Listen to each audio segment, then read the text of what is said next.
ഈശോയുടെ നമുക്ക് ഹൃദയത്തിൽ നന്ദി പറയാം.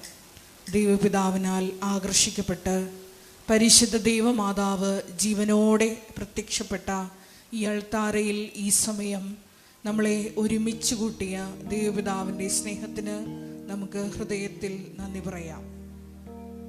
ഒരു നിമിഷം ഈ ധ്യാനം നയിക്കുവാൻ പോകുന്ന കൃപാസനത്തിൻ്റെ സ്ഥാപക ഡയറക്ടറായ ബഹുമാനപ്പെട്ട വി.പി. ജോസഫ് അച്ഛനെ പ്രത്യേകമായിട്ട് ദൈവപിതാവിൻ്റെ കരങ്ങളിൽ, ദൈവമാതാവിൻ്റെ കരങ്ങളിൽ സമർപ്പിച്ച് ഒരു നിമിഷം പ്രാർത്ഥിക്കാം. ഈശോയെ, ധ്യാനത്തിലുടനീളം ഞങ്ങളോട് നീ സംസാരിക്കണമേ എന്ന് പ്രാർത്ഥിക്കാം. ദിവ്യകാരുണ്യനാഥനെ വരവേറ്റുകൊണ്ട് നമുക്കൊരു നിമിഷം ശക്തമായി സ്തുതിക്കാം. Hallelujah, hallelujah, hallelujah, hallelujah. മഹത്വം, മഹത്വം, ആരാധന, ആരാധന. Hallelujah, hallelujah, hallelujah. പരിശുദ്ധ പരമ ദിവ്യ കാരുണ്യത്തിന് നേരവും ആരാധനയും സ്തുതിയും പുകഴ്ചയും ഉണ്ടായിരിക്കട്ടെ. പരിശുദ്ധ പരമ ദിവ്യ കാരുണ്യത്തിന് നേരവും ആരാധനയും സ്തുതിയും പുകഴ്ചയും ഉണ്ടായിരിക്കട്ടെ. പരിശുദ്ധ പരമ ദിവ്യ കാരുണ്യത്തിന് നേരവും ആരാധനയും സ്തുതിയും പുകഴ്ചയും ഉണ്ടായിരിക്കട്ടെ. നമുക്കെല്ലാവർക്കും കൃപാസനം പ്രത്യക്ഷീകരണ മധ്യസ്ഥ പ്രാർത്ഥന ഏറ്റുചൊല്ലി പ്രാർത്ഥിക്കാം. അമ്മേ പരിശുദ്ധ അമ്മേ, അമ്മേ പരിശുദ്ധ അമ്മേ, ദൈവമാതാവേ, ദൈവമാതാവേ, കൃപാസനത്തിലൂടെ ഞങ്ങൾക്കും ഞങ്ങളുടെ ദേശത്തിനും അമ്മ മധ്യസ്ഥം തേടി തന്ന എല്ലാ അനുഗ്രഹങ്ങൾക്കും കൃപകൾക്കും ഞങ്ങളിപ്പോൾ ഹൃദയം നിറഞ്ഞ നന്ദി പറയുന്നു. സ്തുതിച്ചു പ്രാർത്ഥിക്കാം. Hallelujah, hallelujah. യേശുവേ നന്ദി, യേശുവേ സ്തുതി, യേശുവേ ആരാധന, യേശുവേ മഹത്വം, ആരാധന.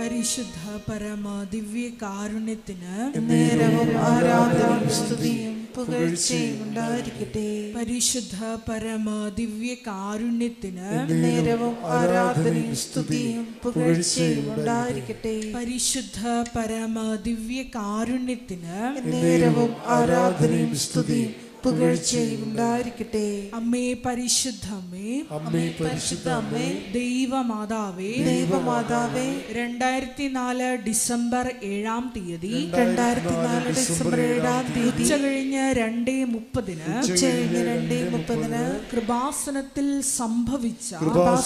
സംഭവിച്ച അമ്മയുടെ പ്രത്യക്ഷപ്പെടലിനെ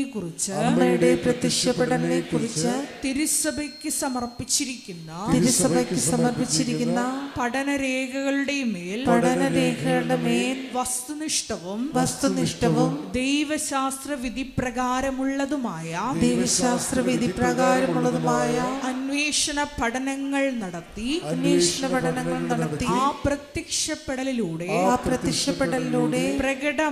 പ്രകടമായ ദൈവമാതാവിന്റെ പ്രത്യേക കരുതലും സംരക്ഷണവും വെളിപ്പെടുത്തുന്ന പീഡിതരുടെ ആശ്വാസവും പ്രവാചകന്മാരുടെ രാജ്ഞിയും വാഗ്ദാനത്തിന്റെ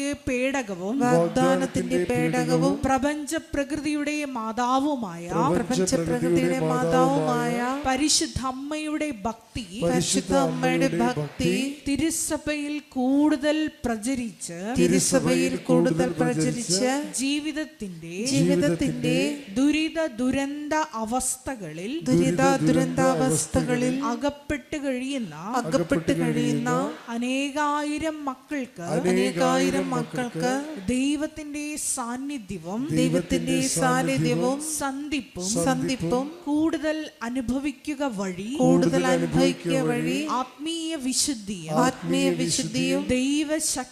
ദൈവശക്തിയും കൈവരിക്കുവാൻ ഞങ്ങളുടെ കുടുംബങ്ങളെ ഞങ്ങളുടെ കുടുംബങ്ങളെ ഇടയാക്കണമേ.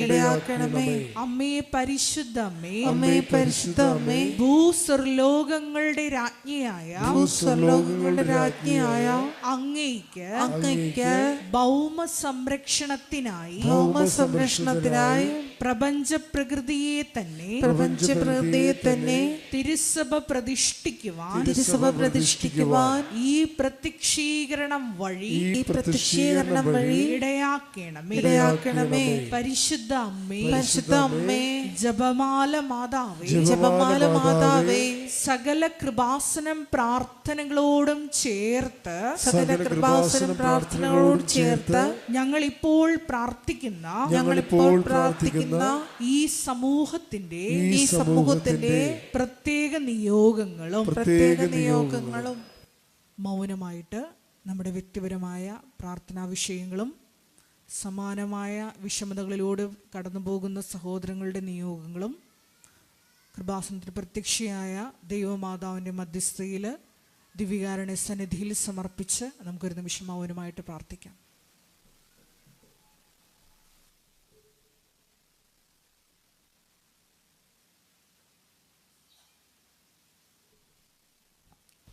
അമ്മയുടെ പ്രത്യക്ഷീകരണത്തിന്റെ ഈ അനുഗ്രഹവേളയിൽ ഞങ്ങൾക്ക് സാധിച്ചു തരുവാൻ കനിയണമേ. ആമേൻ. സ്തുതിച്ചു പ്രാർത്ഥിക്കാം. Hallelujah, hallelujah, hallelujah. മഹത്വം, മഹത്വം, ആരാധന, ആരാധന. Hallelujah, hallelujah, hallelujah. മഹത്വം, മഹത്വം, ആരാധന, ആരാധന. അങ്ങയുടെ ശക്തി ഈ സമയം ഈ ആലയത്തിൽ പ്രകടമാക്കണമേ എന്ന് പ്രാർത്ഥിക്കുന്നു. പരിശുദ്ധ ദൈവമാതാവിനൊപ്പം അപ്പോസ്തല സമൂഹം സെഹിയോൻ മാളികയിൽ ധ്യാനിച്ചപ്പോൾ ആത്മാവിന്റെ അഗ്നി അയച്ചതുപോലെ ഞങ്ങളുടെ സമൂഹത്തിലേക്കും പരിശുദ്ധാത്മ ശക്തി അയക്കണമേ എന്ന് പ്രാർത്ഥിക്കുന്നു. ഉടമ്പടിയിൽ വെച്ചിരിക്കുന്ന എല്ലാ വിഷയങ്ങളുടെയും മേൽ സമയബന്ധിതമായ വലിയ ദൈവിക ഇടപെടൽ ഉണ്ടാകുവാൻ പ്രാർത്ഥിക്കുന്നു. Hallelujah, hallelujah, hallelujah. മഹത്വം, മഹത്വം, ആരാധന, ആരാധന. Hallelujah, hallelujah. ശക്തമായി സ്തുതിക്കാം. Hallelujah, hallelujah, hallelujah. മഹത്വം, മഹത്വം, ആരാധന, ആരാധന. Hallelujah, hallelujah, hallelujah. മഹത്വം, മഹത്വം, ആരാധന, ആരാധന. ദൈവമേ നന്ദി, ദൈവമേ മഹത്വം, ദൈവമേ ആരാധന. Hallelujah, hallelujah, hallelujah. പരിശുദ്ധ പരമദിവ്യകാരുണ്യത്തിന് നേരവും ആരാധനയും സ്തുതിയും പുകഴ്ചയും ഉണ്ടായിരിക്കട്ടെ. പരിശുദ്ധ പരമദിവ്യകാരുണ്യത്തിന് നേരവും ആരാധനയും സ്തുതിയും പുകഴ്ചയും ഉണ്ടായിരിക്കട്ടെ. പരിശുദ്ധ പരമദിവ്യകാരുണ്യത്തിന് നേരവും ആരാധനയും സ്തുതിയും പുകഴ്ചയും ഉണ്ടായിരിക്കട്ടെ. സ്തുതിക്കട്ടെ. Hallelujah, hallelujah, hallelujah, hallelujah, hallelujah. മഹത്വം, മഹത്വം, ആരാധന, ആരാധന. Hallelujah, hallelujah, hallelujah.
എൻ്റെ പേര് ബിജി മാത്യു. ഞാൻ കണ്ണൂർ ജില്ലയിലെ ചുങ്കക്കുന്ന് ഇടവകയിൽ നിന്ന് വരുന്നു. ഞാൻ ഉടമ്പടി എടുത്തത് 2022 സെപ്റ്റംബർ 21 എനിക്ക് അതുവഴി ലഭിച്ച അനുഗ്രഹങ്ങൾക്ക് സാക്ഷ്യം പറയാനാണ് ഞാനിവിടെ നിൽക്കുന്നത്. എനിക്ക് ആദ്യമായി ലഭിച്ച അനുഗ്രഹം, ഞങ്ങളുടെ കിണറ്റിലെ വെള്ളം 20 വർഷമായിട്ട് കലങ്ങി ഓയിൽ മൂടി കിടക്കുകയായിരുന്നു. വേനൽക്കാലമാകുമ്പോൾ ആണ് ഈ വെള്ളത്തിന് ഇങ്ങനെ വരുന്നത്. മഴക്കാലമാകുമ്പോൾ വെള്ളം കിണറ്റിൽ കൂടുമ്പോൾ ഈ പ്രശ്നമില്ല. ഒരു ഒക്ടോബർ മാസം ആകുമ്പോൾ മഴ കഴിയുമ്പോഴത്തേനും ഓയിൽ മൂടി വല്ലാത്ത ചുമപ്പ് കളറാകും. അതൊന്നിനും ഉപയോഗിക്കാൻ കൊള്ളില്ല. തുണി അലക്കാൻ ടൈലിൻ്റെ കളറൊക്കെ മാറും, പാത്രം എല്ലാം മെഴുക്ക് പിടിച്ച് ഒന്നിനും പറ്റത്തില്ല. അതുകൊണ്ട് ഞങ്ങൾ വേറെ ഞങ്ങളുടെ ഒരു 500 മീറ്റർ അകലെയുള്ള ഒരു പറമ്പിൽ നിന്ന് ട്യൂബിൽ വെള്ളം കൊണ്ടുവന്നാണ് വേനൽക്കാലത്ത് ഉപയോഗിച്ചുകൊണ്ടിരുന്നത്. അങ്ങനെ ഇരിക്കുന്ന സമയത്ത് ഞങ്ങൾ ഈ ട്യൂബിൽ വെള്ളം കൊണ്ടിരുന്ന ഒരു റോഡ് ക്രോസ് ചെയ്ത് റോഡിന് മണ്ണിൻ്റെ അടിയിൽ കൂടിയാണ് ട്യൂബ് ഇട്ടിരുന്നത്. ആ ട്യൂബ് ബ്ലോക്കായി പോയി. പിന്നെ ഞങ്ങൾക്ക് വെള്ളം കൊണ്ടുവരണമെങ്കിൽ ആ റോഡ് മാന്തി കുഴിച്ച ട്യൂബ് വേറെ ഇടണം. അത് പ്രൈവറ്റ് വ്യക്തികളുടെ റോഡായിരുന്നു. ഫ്രണ്ടിൽ പഞ്ചായത്ത് റോഡും സൈഡിൽ ഇത് വന്നപ്പോൾ ഞങ്ങൾക്ക് അത് ഒരിക്കലും നടക്കാത്ത അവസ്ഥയായിരുന്നു. അതുകൊണ്ട് ഞങ്ങൾ വേറെ എന്തെങ്കിലും ഒരു പഞ്ചായത്ത് റോഡ് കുഴിച്ച് ട്യൂബ് വേറെ മാറ്റിയിടാൻ നോക്കി. 100 കൂട്ടം നൂലാമലകൾ ആ വേനക്കൊന്നും നടക്കുകയില്ലെന്ന് കണ്ട് പിന്നെ ഞങ്ങൾ ഏതായാലും കുഴൽക്കിണർ കുഴിക്കാമെന്ന് ഭർത്താവ് തീരുമാനിച്ചു. അങ്ങനെ കുഴൽക്കിണർ കുഴിക്കാൻ ആരംഭിച്ചു. 55 അടി താഴ്ന്നു കഴിഞ്ഞപ്പോൾ അതിൽ ട്യൂബ് ഇറക്കാൻ പറ്റുന്നില്ല. ഉരുളം കല്ലുകൾ വന്ന് ഹോളടയുന്നു. അത് സക്ക് ചെയ്തെടുക്കാൻ പറ്റുന്നില്ല. അങ്ങനെ അത് ഉപേക്ഷിച്ചു. പിന്നെ വേറൊരു സ്ഥലത്ത് കുറച്ചും കൂടെ പവർ കൂടിയ ഒരു മെഷീൻ കൊണ്ടുവന്ന് ഒരു കുഴൽക്കിണറും കൂടെ കുഴിച്ചു. അതിലും അതുപോലെ തന്നെ ഉരുളൻകല്ല് വന്ന് ഹോളടയുന്നു, പൈപ്പ് ഇറക്കാൻ പറ്റുന്നില്ല. അങ്ങനെ ഞങ്ങൾ ആ ഉദ്യമങ്ങൾ ഉപേക്ഷിച്ചു. അങ്ങനെ ഞങ്ങളുടെ പള്ളിയിലെ അച്ഛന് വീട്ടിൽ വന്നപ്പോൾ ഞങ്ങൾ കിണർ കാണിച്ചു കൊടുത്തു. വല്ലാത്ത അവസ്ഥയിൽ കിണർ കിടക്കുന്നു. അച്ഛൻ പറഞ്ഞു തെക്ക് വശത്ത് വേറെ സ്ഥലമില്ല കിണർ കുഴിക്കാൻ. കിണർ കുഴിക്കേണ്ട സ്ഥലത്ത് സെപ്റ്റിക് ടാങ്ക് ആയി 2 സ്ഥാനം ഉണ്ടായിരുന്നു. ഒന്ന് അടുക്കളപ്പുറകിലും ഒന്ന് വടക്ക് വശത്ത് ഫ്രണ്ട് വശത്തുമായിരുന്നു. അവിടെ സെപ്റ്റിക് ടാങ്ക് ആയിപ്പോയി. അന്നിപ്പോൾ അച്ഛൻ പറഞ്ഞു തെക്ക് വശമൊന്നും പ്രശ്നമില്ല, നിങ്ങളവിടെ കുഴിച്ച് നോക്കാം. അങ്ങനെ ഇരിക്കുന്ന സമയത്താണ് ഞങ്ങൾ കൃപാസനം വന്ന് ഉടമ്പടി എടുക്കുന്നത്. വെള്ളത്തിന് സകല വഴികളും അടഞ്ഞിരിക്കുന്ന സമയത്ത് ഞങ്ങളിവിടെ കൃപാസനം വന്ന് ഉടമ്പടി എടുത്തു. ഇവിടുന്ന് കിട്ടിയ വിശുദ്ധ ഉപ്പ്, ഉടമ്പടി ഉപ്പ് കൊണ്ട് വിശ്വാസ പ്രമാണം ചൊല്ലി കിണറ്റിലിട്ട് കഴിഞ്ഞ് പിറ്റേ ദിവസം നോക്കുമ്പോൾ തൈര് പിരിഞ്ഞ് മാറി കിടക്കുന്ന പോലെ ചെളിയും ഓയിലെല്ലാം പിരിഞ്ഞ് മാറി കെട്ടിൻ്റെ സൈഡിലേക്ക് മാറി കിടക്കുന്നു. അങ്ങനെ ആ വെള്ളം തെളിഞ്ഞ് ഞങ്ങൾ കിണർ തേകി വൃത്തിയാക്കി. ഞങ്ങളിപ്പോൾ 3 വർഷമായിട്ട് ആ വെള്ളം ഉപയോഗിക്കുന്നു. വേറെ വെള്ളം കൊണ്ടുവരേണ്ട ഒരാവശ്യവും വന്നിട്ടില്ല. ഈ അനുഗ്രഹം തന്ന അമ്മ മാതാവിനും ഈശോയ്ക്കും 1000 നന്ദി. അതുപോലെ ഞങ്ങൾ ഉടമ്പടി എടുത്തപ്പോൾ വേറെ കിട്ടിയ അനുഗ്രഹം, ഭർത്താവിന് പൈൽസിൻ്റെ അസുഖം ഉണ്ടായിരുന്നു. വേറെ മരുന്നുകളെല്ലാം കഴിച്ചിരുന്നു, എങ്കിലും ഒന്നും മാറ്റം വന്നില്ല. 20 വർഷമായിട്ടുണ്ടായിരുന്ന പൈൽസിൻ്റെ അസുഖമാണ്. ചികിത്സകളൊക്കെ നടത്തിയെങ്കിലും അതിനൊരു കുറവും ഉണ്ടായില്ല. ഇവിടുന്ന് കിട്ടിയ വിശുദ്ധ തൈലം തേച്ച് പ്രാർത്ഥിച്ചതിൻ്റെ ഫലമായി അത് പൂർണ്ണമായിട്ടും മാറിക്കിട്ടി. ഈ അനുഗ്രഹം തന്ന അമ്മ മാതാവിനും ഈശോയ്ക്കും 1000 നന്ദി. അതുപോലെ തന്നെ എൻ്റെ കാലിന് വല്ലാത്ത വേദനയുണ്ടായിരുന്നു. ഞരമ്പ് ചുരുണ്ടുകൂടിയിരിക്കുന്നതുകൊണ്ട് വല്ലാത്ത കട്ട് കഴിക്കുന്ന പോലെ ഭയങ്കര വേദന. എനിക്കൊരു 20 മിനിറ്റ് കൂടുതൽ 10-20 മിനിറ്റ് കൂടുതൽ ഇങ്ങനെ നിൽക്കാൻ ഒരേ നിൽപ്പ് നിൽക്കത്തില്ല. കുറച്ച് പണിയൊക്കെ എടുത്ത് കഴിയുമ്പോൾ കാല് നിവർത്തിയിരിക്കണം, അല്ലെ ഒരു അരമണിക്കൂറൊക്കെ പോയി കിടക്കണം. അത് 8 വർഷമായിട്ടുണ്ടായിരുന്ന കാലിൻ്റെ വേദനയാണ്. അതിപ്പം പല ചികിത്സകളും ഇംഗ്ലീഷ് മരുന്നും സിദ്ധയും അതുപോലെ ആയുർവേദ ചികിത്സകളൊക്കെ നടത്തിയിരുന്നെങ്കിലും പൂർണ്ണമായിട്ട് മാറിക്കിട്ടിയില്ല. ഞാൻ ഉടമ്പടി ധ്യാനം കൂടിക്കൊണ്ടിരുന്നപ്പോൾ ഒരു പഴയ ഉടമ്പടി ധ്യാനം ഇങ്ങനെ ഞാൻ എപ്പോഴും ഉടമ്പടി ധ്യാനം ഓരോന്ന് മാറ്റി മാറ്റി അങ്ങനെ ഒരു ധ്യാനം കൂടിക്കൊണ്ടിരുന്നപ്പോൾ ഇങ്ങനെ ഞാൻ ഈ വല്ലാത്ത കാലിന് വേദനയായിട്ട് എനിക്ക് അടുക്കളയിൽ നിന്ന് പണിയെടുത്തുകൊണ്ടിരിക്കുന്ന സമയത്താണ്. അന്നേരം എനിക്ക് ഒട്ടും നിൽക്കാൻ പറ്റുന്നില്ല. എന്നാൽ ഇരുന്നുകൊണ്ട് കൂടാം, എന്നിട്ട് കാലൊക്കെ നിവർത്തി തറയിലിരുന്നു. കൂടിക്കൊണ്ടിരുന്ന സമയത്ത് അച്ഛൻ പറയുന്നു, കാലിന് വേദന കൊണ്ട് വല്ലാതെ വിഷമിച്ചിരുന്ന് ധ്യാനം കൂടിക്കൊണ്ടിരിക്കുന്ന മകളുടെ കാലിൻ്റെ വേദന മാറിയിരിക്കുന്നു. ആ സമയത്ത് എൻ്റെ കാലിന് വല്ലാത്ത ഒരു തണുപ്പ് അനുഭവപ്പെട്ടു. വേറൊരു ദിവസം ഞാനിങ്ങനെ നേർച്ച വസ്തുക്കളൊക്കെ ഈ മറ്റുള്ളവർക്ക് പുരട്ടി കൊടുത്തിട്ട് അവർക്ക് അനുഗ്രഹം സൗഖ്യം കിട്ടാൻ വന്നപ്പോൾ ഞാനൊരു പരാതി പറഞ്ഞു. ഇനി ഞാൻ ആർക്കും നേർച്ച വസ്തു പുരട്ടി കൊടുക്കുകയല്ല, ഞാൻ പുരട്ടി കൊടുത്തിട്ട് ആർക്കും സൗഖ്യം വന്നില്ലല്ലോ എന്ന് പറഞ്ഞു. ആ ദിവസം എനിക്ക് എൻ്റെ പോയ കാലിൻ്റെ വേദന പിന്നെയും വന്നു.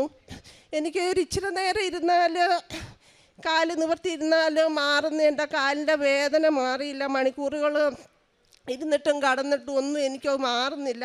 അന്നേരമാണ് ഞാൻ ഓർക്കുന്നത്, ഞാൻ ഇങ്ങനെ പറഞ്ഞല്ലോ, ഇനി ഉടമ്പടി തൈലം ആർക്കും തേച്ച് കൊടുക്കത്തില്ല, ഉപയോഗിക്കുകയല്ല. പെട്ടെന്ന് മാതാവിനോ ഈശോയ്ക്കും എന്നോട് ഞാൻ ക്ഷമ ചോദിച്ചു. ആ തൈലം എടുത്ത് പുരട്ടി ആ സെക്കൻഡിൽ തന്നെ ആ വേദന മാറിക്കിട്ടി. ഇന്ന് ഈ നിമിഷം വരെ എനിക്ക് ആ വേദന പിന്നെ ഒരിക്കലും ഉണ്ടായിട്ടില്ല. ഈ അനുഗ്രഹം തന്ന അമ്മ മാതാവിനും ഈശോയ്ക്കും 1000 നന്ദി. ഈ ഉടമ്പടി എടുത്തു കഴിഞ്ഞാൽ പിന്നെ എനിക്ക് ആത്മീയമായി ഒത്തിരി വളരാൻ സാധിച്ചു. ഉടമ്പടി എടുത്തു കഴിഞ്ഞപ്പോൾ ഞാൻ ബൈബിളിൽ തുറക്കുമ്പോൾ എനിക്ക് കിട്ടുന്ന വചനം 32-ാം സങ്കീർത്തനം, ഞാൻ നിന്നെ ഉപദേശിക്കാം, നീ നടക്കേണ്ട വഴി കാണിച്ചു തരാം, ഞാൻ നിൻ്റെ മേൽ ദൃഷ്ടി ഉറപ്പിച്ച് നിന്നെ ഉപദേശിക്കാം. ഞാനൊരു സാധാ ക്രിസ്ത്യാനിയായിരുന്നു. അങ്ങനെ വലിയ വിശ്വാസവും, സാധാ പള്ളിയിൽ പോകും, അതൊക്കെ ചടങ്ങിന് മാത്രം, പ്രാർത്ഥനയും എല്ലാം. ഒരു ദിവസം കുർബാന മുടങ്ങിയാലും പ്രാർത്ഥന മുടങ്ങിയാലും ഒന്നും എനിക്ക് അങ്ങനെ ഒരു വിഷയമാക്കിയിരുന്നില്ല. പക്ഷേ ഉടമ്പടി എടുത്ത് കഴിഞ്ഞ 2 പ്രാവശ്യം ഞാൻ സമ്പൂർണ്ണ ബൈബിള് പൂർണ്ണമായി വായിച്ചു. അതുപോലെ എന്നും പള്ളിയിൽ പോകും, 2 ആഴ്ച കൂടുമ്പോൾ ഉള്ള കുമ്പസാരം, അതുപോലെ ഇവിടെ പറഞ്ഞിരിക്കുന്ന കാര്യങ്ങളെല്ലാം കൃത്യം 1/2 മണിക്കൂർ ബൈബിൾ വായന, യൂട്യൂബിലെ സാക്ഷ്യങ്ങൾ, ധ്യാനം എല്ലാം ഒരു മുടക്കവും കൂടാതെ ഞാൻ ചെയ്യാൻ തുടങ്ങി. അതുപോലെ തന്നെ ഇപ്പോൾ വെറും ഒരു കൊന്ത ചെല്ലാനൊക്കെ മടിയായിരുന്നു. ഇപ്പം സമ്പൂർണ്ണ ജപമാലയാണ് ഞാൻ ചെല്ലുന്നത്. ആദ്യമൊക്കെ ഞാൻ കൃപാസനത്തിൻ്റെ ജപമാല ചെല്ലുമായിരുന്നു. അച്ഛൻ പറഞ്ഞു 20 ജപമാലയാണ് കൃപാസനത്തിൻ്റെ ഒരു കൊന്ത എന്ന് പറഞ്ഞ് ഞാൻ അത് ചെല്ലുമായിരുന്നു ആദ്യം. പിന്നെ സമയമില്ലാതെ വന്നപ്പോൾ സമ്പൂർണ്ണ ജപമാല ചെല്ലും. ഓരോ സമ്പൂർണ്ണ ജപമാല ചെല്ലുമ്പോഴും അതിലൊരു കൊന്ത കൃപാസനത്തിന് വേണ്ടിയിട്ടാണ്. കൃപാസനത്തിൻ്റെ ഇതിലെ അമ്മയുടെ പ്രത്യക്ഷീകരണം സ്വീകരിക്കുന്നതിനും PP ജോസഫ് അച്ഛൻ്റെ 1000 ആരോഗ്യ സൗഖ്യത്തിന് വേണ്ടി ഞാൻ ഓരോ സമ്പൂർണ്ണ ജപമാല ചെല്ലുമ്പോഴും ഓരോ കൊന്ത അതിന് വേണ്ടി മാറ്റിവെക്കും. അങ്ങനെ ആത്മീയമായി എന്നെ ഒത്തിരി വളർത്തിയ ഈശോയ്ക്കും അമ്മ മാതാവിനും 1000 നന്ദിയും. അതുപോലെ ശുശ്രൂഷകൾ ചെയ്യാനായിട്ട് വൃദ്ധസദനങ്ങളിൽ ഒരു വൃദ്ധസദനത്തിലും 2 അനാഥ മന്ദിരങ്ങളിലും പോയിട്ടുണ്ട്. അവിടെയൊക്കെ ചെല്ലുമ്പോൾ അവിടെ അവരുടെ ക്ലീനിങ്, അവർക്ക് ഫുഡ് ഉണ്ടാക്കിക്കൊണ്ട് കൊടുക്കും. അതുപോലെ തന്നെ ഈ ക്ലീനിങ് ഒക്കെ ചെയ്യും. അത് കഴിഞ്ഞ് കിട്ടുന്ന സമയം അവരുടെ കൂടെ ഇരുന്ന് അവർക്ക് ഈ കൃപാസനത്തിലെ ധ്യാനങ്ങളും സാക്ഷ്യങ്ങളൊക്കെ അവരെ കേൾപ്പിച്ചു കൊടുക്കും. അതുപോലെ ഞാനിങ്ങനെ മാനന്തവാടിയിൽ ഒരു ആൻസ് ഭവനം തന്ന ഒരു അനാഥ മന്ദിരത്തിൽ പോയപ്പോൾ അവിടെ ഞാൻ പോകുമ്പോഴൊക്കെ എന്തെങ്കിലും അവർക്ക് ഫുഡ് ഉണ്ടാക്കിക്കൊണ്ട് പോകും. ഒരു ദിവസം ഉണ്ണിയപ്പം ഉണ്ടാക്കുന്ന സമയത്ത് ഒരിക്കലും ഷേപ്പിൽ കിട്ടിയല്ല. അതുകൊണ്ട് ഞാൻ വിശുദ്ധ ഉപ്പിട്ട് ഉണ്ടാക്കി എല്ലാം നല്ല ഷേപ്പിൽ വന്നു. ആ സമയത്ത് ഞാൻ വലിയ സന്തോഷത്തോടെ ഉണ്ടാക്കിക്കൊണ്ട് ലാസ്റ്റാണ് ഞാൻ ശ്രദ്ധിക്കുന്നത്, ഞാൻ ഉണ്ണിയപ്പം ഉണ്ടാക്കി തീർന്നപ്പോഴും ആ ചട്ടിയിൽ ഒഴിച്ച എണ്ണ അതുപോലെ തന്നെ ഇരിക്കുന്നു, ഒട്ടും തീർന്നിട്ടില്ല, നല്ല തെളിഞ്ഞിരിക്കുന്നു. ഞാൻ അതൊക്കെ പറഞ്ഞ് അവർക്കത് കൊണ്ട് കൊടുക്കും. അതുപോലെ ഞങ്ങൾ കണ്ണൂർ ജില്ലയിലെ അനാഥ മന്ദിരത്തിൽ 450 ആൾക്കാരുള്ള സ്ഥലമാണ്. അവിടെ പോയി ഡ്രസ്സെല്ലാം ഞങ്ങൾ കഴുകി കൊടുക്കും. അതുപോലെ പത്രം കൊടുക്കാൻ പ്രേക്ഷക പ്രവർത്തനം ഞങ്ങൾ മെഡിക്കൽ കോളേജിൽ, Wayanad medical college, Pariyaram medical college, പിന്നെ കോഴിക്കോട്, അതുപോലെ മലബാർ ക്യാൻസർ ഇൻസ്റ്റിറ്റ്യൂട്ട്, ഇങ്ങനെയുള്ള സ്ഥലങ്ങളിലൊക്കെ പോയിട്ടുണ്ട്. അച്ഛൻ ഓരോ ധ്യാനത്തിനും പറയുന്ന ഏറ്റവും വലിയ നേർച്ച പത്രം കൊടുക്കുന്നതാണ്. ആ മാസം ഞാൻ 10 കെട്ട് പത്രം മേടിച്ചു കൊടുത്തു. അതുപോലെ ഈ പ്രത്യേകതയുള്ള ദിവസം ഈ കൃപാസന റാലിയുള്ള സമയങ്ങളിൽ ഞാൻ കൂടുതൽ പേപ്പർ മേടിച്ച് ഈ പരിയാരം മെഡിക്കൽ കോളേജിൽ പോയി അവർക്കൊക്കെ കൊടുത്തിട്ട് അവിടെ നിന്നൊക്കെ ഒത്തിരി അനുഭവങ്ങളുണ്ടായി. എനിക്ക് നിങ്ങൾക്ക് വേറെ എന്തെങ്കിലും ജോലി ചെയ്ത് ജീവിച്ചുകൂടെ? അതുപോലെ ഞാൻ പേപ്പർ കൊടുത്തപ്പം ഐശുവിൻ്റെ വാതിക്കൽ കടന്ന ആൾ ചാടി അടിക്കാൻ എഴുന്നേറ്റ് വന്നു. നിങ്ങൾക്ക് വേറെ എന്തെങ്കിലും ചെയ്തുകൂടെ? എനിക്ക് പെട്ടെന്ന് ഞെട്ടിപ്പോയി. അതുപോലെ തന്നെ വേറെ സ്ഥലത്തേക്ക് മാറിയപ്പോൾ മാതാവും നിങ്ങളെപ്പോലെ ഒരു സ്ത്രീയല്ലേ, അവർ ഉയർത്തെഴുന്നേറ്റിട്ടൊന്നുമില്ലല്ലോ, ഇങ്ങനെ ഒരുപാട് കാര്യങ്ങൾ. അതുപോലെ തന്നെ ഇങ്ങനെ പലരും പറഞ്ഞു ചേച്ചി ദൈവമായിട്ട് ഞങ്ങളുടെ അടുത്ത് എത്തിച്ചതാണെന്നും പറഞ്ഞിട്ടുണ്ട്. അങ്ങനെ പേപ്പർ കൊണ്ടങ്ങനെയൊക്കെ ഒരുപാട് അനുഭവങ്ങളുണ്ടായിട്ടുണ്ട്. ഈശോമിശിഹായ്ക്കും സ്തുതിയായിരിക്കട്ടെ. എൻ്റെ പേര് ട്രീസ തന്നെയാണ്. ഞാൻ മറുവക്കാട് ലിറ്റിൽ ഫ്ലവർ ചർച്ചിൽ നിന്നാണ് വരുന്നത്. എനിക്ക് ഇപ്പം ഞാൻ 2018 ജാനുവരി 15-ാം തീയതിയാണ് ഉടമ്പടി എടുക്കുന്നത്. ഇതിപ്പോൾ 10ാമത്തെ പുതുക്കലായി. ഇതിനു മുമ്പും ഇതുപോലെ ഇവിടെ വന്ന് എനിക്ക് മാതാവിൻ്റെ അനുഗ്രഹം സാക്ഷ്യപ്പെടുത്താനായിട്ടൊരു ഭാഗ്യം ലഭിച്ചിട്ടുണ്ട്. ഇപ്പോൾ ഞാൻ ആദ്യമായിട്ട് എനിക്ക് 3 അനുഭവങ്ങളാണ് ഉണ്ടായത്. അതിൽ കൂടുതൽ ഉണ്ടായിട്ടുണ്ട്. പ്രധാനമായും മൂന്നെണ്ണമാണ് ഇപ്പോൾ പങ്കുവയ്ക്കാനായിട്ട് പോകുന്നത്. ആദ്യത്തേത് എൻ്റെ ഇളയ മോൾക്ക് 3 വർഷമായിട്ട് കൈയുടെ ഈ വിരലിൻ്റെ ഈ ഭാഗത്തായിട്ട് ഒരു അരിമ്പാറ ഉണ്ടായിരുന്നു. സാധാരണഗതിയിൽ ചെറുതൊക്കെ ആയിരിക്കും ഒരു അരിമ്പാറ, ഇത് കുറച്ച് വലിപ്പമുള്ളതായിരുന്നു. 3 വർഷത്തോളം ട്രീറ്റ്മെൻറ്റ് ചെയ്തു. 2.5 വർഷം അലോപ്പതിയിലായിരുന്നു. ഓയിൻമെൻറ്റുകൾ മാറി മാറി പുരട്ടി. അതുപോലെ തന്നെ മരുന്നും കഴിച്ചിട്ടും യാതൊരു ഡിഫറൻസും ഉണ്ടായിരുന്നില്ല. ആദ്യം ഡോക്ടർ പറഞ്ഞത് എങ്ങനെയാലും പെട്ടെന്ന് പോവും, പിന്നെ പറഞ്ഞ് 2 വർഷത്തിനുള്ളിൽ പോവും. പക്ഷേ 2.5 വർഷമായിട്ട് മാറ്റമൊന്നും ഉണ്ടായിരുന്നില്ല. അപ്പോൾ അതുകൊണ്ട് തന്നെ പിന്നെ ആയുർവേദത്തിൽ കൊണ്ടേ കാണിച്ചു. ആയുർവേദത്തിലാണെങ്കിലും ഡോക്ടർ പറഞ്ഞത് ഒറ്റ ദിവസം മരുന്ന് ചെയ്യുമ്പോൾ തന്നെ പോകുമെന്നാണ്. പക്ഷേ 1 മാസം കാണിച്ചിട്ടും യാതൊരു ഡിഫറൻസും ഉണ്ടായിരുന്നില്ല. പിന്നെ ഇങ്ങനെ പലരും പല കാര്യങ്ങളും പറഞ്ഞതൊക്കെ ചെയ്തു നോക്കിയിട്ടൊക്കെ ഒരു ഡിഫറൻസും ഉണ്ടായിരുന്നില്ല. അവസാനമായിട്ട് ഹോമിയോയിലും കാണിച്ചിട്ടും ഒരു ഡിഫറൻസും വന്നില്ല.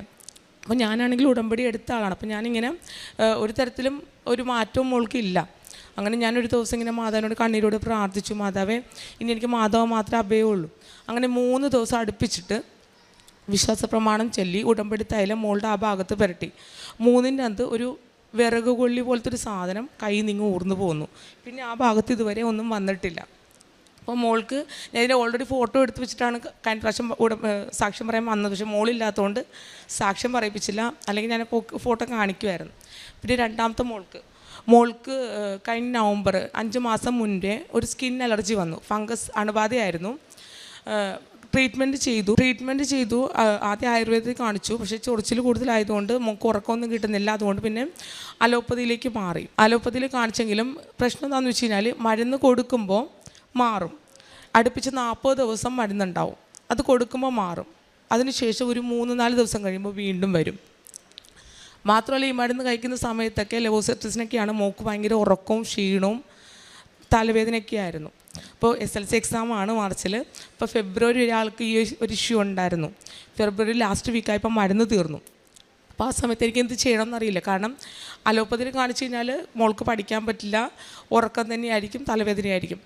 ആയുർവേദത്തിൽ കാണിക്കുകയാണെങ്കിൽ ചൊറിച്ചിലുകൊണ്ട് ആൾക്ക് ഉറങ്ങാനും പറ്റത്തില്ല. ഇപ്പോൾ 2 ഡോക്ടേഴ്സ് ഞാൻ വിളിച്ച് ഞാൻ കാര്യം പറഞ്ഞു, SLC എക്സാമാണ്, അപ്പോൾ ഞാൻ എന്ത് ചെയ്യണമെന്ന് പറഞ്ഞിട്ട് 2 പേർക്കും പറയാൻ ഒന്നേ ഉള്ളൂ, എന്ത് വന്നാലും മാറുന്നതിന് 5-6 മാസം എടുക്കും, ഒന്നും ചെയ്യാനില്ല, എന്തായാലും തുടർച്ചയായിട്ട് മരുന്ന് കൊടുക്കാമെന്ന് മാത്രമാണ് പറഞ്ഞത്. ഞാനെന്ത് ചെയ്തു എന്ന് വെച്ച് കഴിഞ്ഞാൽ 2 ഡോക്ടേഴ്സിനെയും കാണിച്ചില്ല. മോൾക്ക് കാശുരൂപ ഇട്ട് കൊടുത്തു, വിശ്വാസ പ്രമാണം ചൊല്ലി ഉടമ്പടിത്തൈലം നെറ്റിക്ക് പുരട്ടി, അതുപോലെ നമ്മുടെ നേർച്ച എണ്ണ വായിലിട്ട് കൊടുത്തിട്ട് എല്ലാ ദിവസവും ഉടമ്പടിത്തൈലം നെറ്റിക്ക് കുരിശ് വരച്ചു. അതുപോലെ നമ്മുടെ തേൻ മോൾക്ക് വായിൽ ഒഴിച്ചു കൊടുത്തു. ഇതാണ് ചെയ്തത്. അതിനുശേഷം മോൾക്ക് ഇതുവരെ വന്നിട്ടില്ല. മോൾ എക്സാം നല്ല രീതിയിൽ എഴുതി.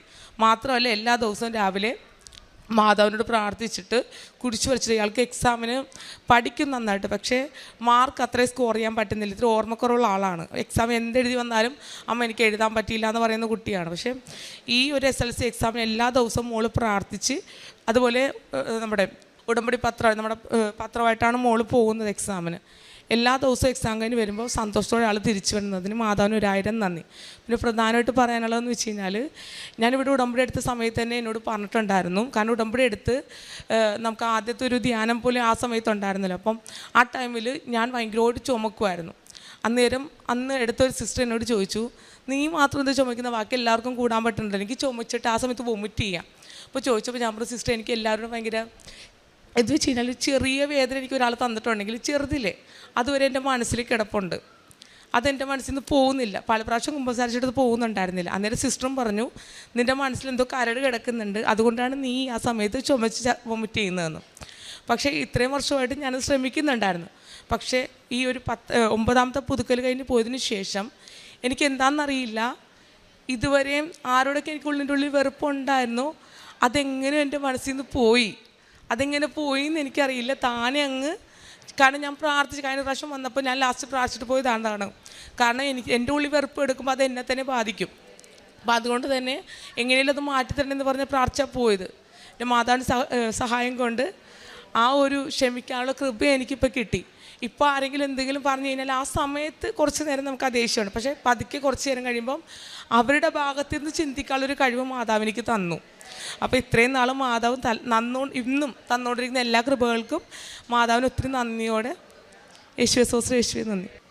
കുടുംബ പ്രാർത്ഥന ഞങ്ങൾ ചെല്ലാറുണ്ട്, അതുപോലെ തന്നെ കുർബാന കൂടാറുണ്ട്. പിന്നെ കാരുണ്യ പ്രവർത്തികളെന്ന് പറയുമ്പം എനിക്ക് സങ്കടമുള്ളൊരു കാര്യം എന്താണെന്ന് വെച്ച് കഴിഞ്ഞാൽ, ഞാൻ വർഷങ്ങളായിട്ട് കാണുന്ന ഒരു ഇതെന്ന് വെച്ച് കഴിഞ്ഞാൽ, മിക്കവരും നമ്മുടെ കൃപാസനം പത്രം കൊണ്ട് ഏതെങ്കിലും പള്ളിയിൽ കൊണ്ടുപോയിടും, അതെങ്കിലും ഏതെങ്കിലും ഹോസ്പിറ്റലിൻ്റെ സൈഡിൽ കൊണ്ടേക്ക് ഇടും. ഈ ആളുകൾ പൊതിയാനും അല്ലെങ്കിൽ താഴ്ത്തിട്ട് വലിക്കുകയൊക്കെ ചെയ്യുന്നത്. അപ്പം ഞാൻ അതുകൊണ്ട് ഇങ്ങനെ ഒരു സ്ഥലത്തും കൊണ്ടേ വെക്കാറില്ല. പിന്നെ പൊതുവേ കിട്ടുന്നവർക്ക് തന്നെ വീണ്ടും കൊണ്ടേ കൊടുക്കും. ഇപ്പം ഞങ്ങളുടെ അവിടേക്കെല്ലാം ക്രിസ്ത്യൻസുള്ള ഏരിയ, അപ്പോൾ അവിടെ കിട്ടുന്നവർക്ക് തന്നെ 2-3 പത്രം എടുത്തിട്ട് കൊണ്ടുവന്ന് കൊടുക്കുന്നത്. ഞാൻ ചെയ്യുന്നത് എങ്ങനെയാണെന്ന് വെച്ച് കഴിഞ്ഞാൽ, നമ്മുടെ ക്രിസ്തുവിനെ പറ്റി അറിയാത്ത ആളുകളിൽ എത്തിക്കാൻ വേണ്ടി ശ്രമിക്കുന്നത്. അപ്പോൾ അതുകൊണ്ട് തന്നെ അങ്ങനെയുള്ള ഭാഗങ്ങളാണ് ഞാൻ പൊതുവേ കൊണ്ട് കൊടുക്കാറ്. പിന്നെ കാരുണ്യ പ്രവർത്തികളെന്ന് പറയുമ്പോഴത്തേക്കും ഞാൻ സാമ്പത്തികമായിട്ട് ആരെയും സഹായിക്കാനുള്ളൊരു ഹെൽപ്പ് എനിക്കില്ല. പക്ഷേ ഇപ്പോൾ ഒരു രോഗാവസ്ഥയിലുള്ള ഒരാളാണെങ്കിൽ ആശ്വസിപ്പിക്കുക, അവർക്ക് വേണ്ടി പ്രാർത്ഥിക്കുക, അങ്ങനെയുള്ള കാര്യങ്ങളൊക്കെ ചെയ്യാറുണ്ട്.